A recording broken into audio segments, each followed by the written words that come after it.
When we are trying to practice bhakti and give up sensual activities, then we will, the sensual activities feel more pleasurable. Mm. And the spiritual activities don't feel that pleasure. In fact, they feel very difficult also. So what do we do at that time? Yes, it's like say we are here in the lower taste and we want to go to the higher taste. But what happens? Going to the higher taste, it seems it's too higher. So we try to go up and we end up going further down. We feel it is so high, how do I get there? And that is true. And that is why our sadhana is important. Bhakti is not just about our sadhana. So what happens is within the practice of bhakti, we also get what we can call as an intermediate taste. So this we can call it as it's a material spiritual taste. What do I mean? A higher material taste which directs us towards spirituality. Say we all have certain things which we like to do. Say some of us may like music, some of us may like language, some of us may like talking with others, some of us may like managing, some of us may like cooking. So when we talk about material life, not everything in material life is simply about sense gratification. In the material dimension of life, we have skills, we have interests, we have talents, and those can also be used in Krishna's service. So, if we consider this particular area, we could say the higher taste is what we pursue through our sadhana, and that's very important. But then this intermediate higher taste, that's what we get through our seva gradually. So our service enables us to see some visible results. It's like if I do some cooking, it is not that after I go back to God I will see the result of the cooking. Isn't it? I can see the result now. And maybe many of us we didn't even know cooking before, but we come to the center, we learn cooking. And I feel I learned something valuable. Now that is being used in Krishna's service, but it's something valuable, and we feel some satisfaction over there. We may learn public speaking, and we may also learn to share Krishna's message.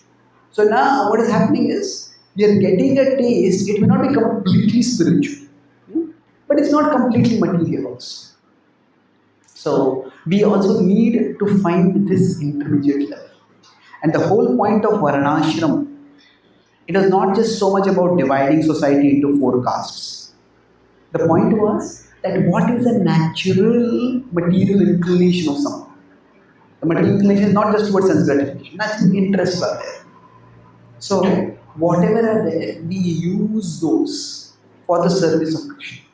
So we need to be able to, you can say, sit over here, seat. We cannot get there immediately. But when we sit over here, what means? How do we find this? Look for three things. Look for what skills we have. Look for what interests we have. We may not have skills right now, but we may have some interests. Okay, in Bhakti there's so much to learn. We say, okay, I want to learn some musical instruments. I want to learn how to read music. There are so many things, but there are many things which may interest us naturally. And then there are some talents we have. Talents are a bit more raw. Skills are more developed. Like somebody may have a talent, and when they practice and develop it, it becomes a skill.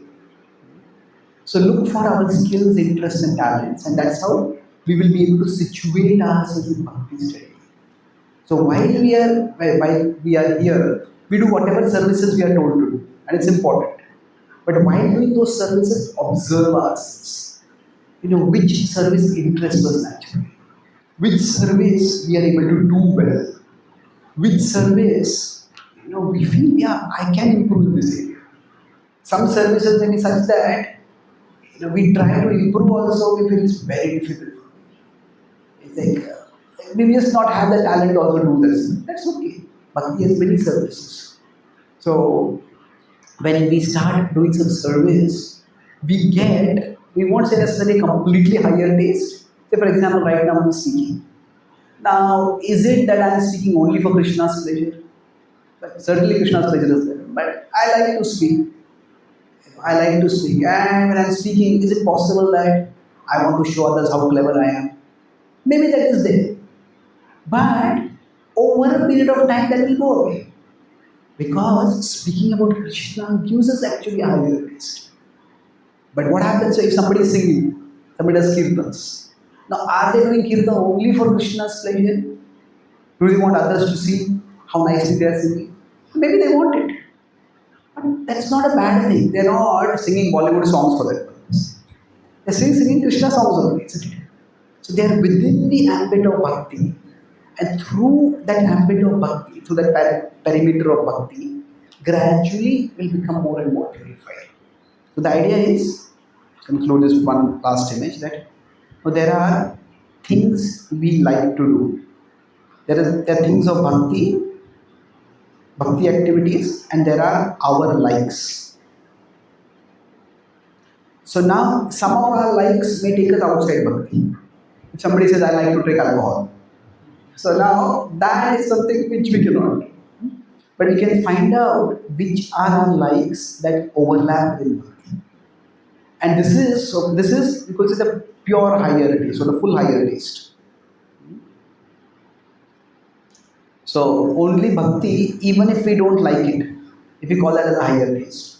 Now only what we like without any bhakti, that is the lower taste. So now this is where we can try to sit. This is the combined material higher taste.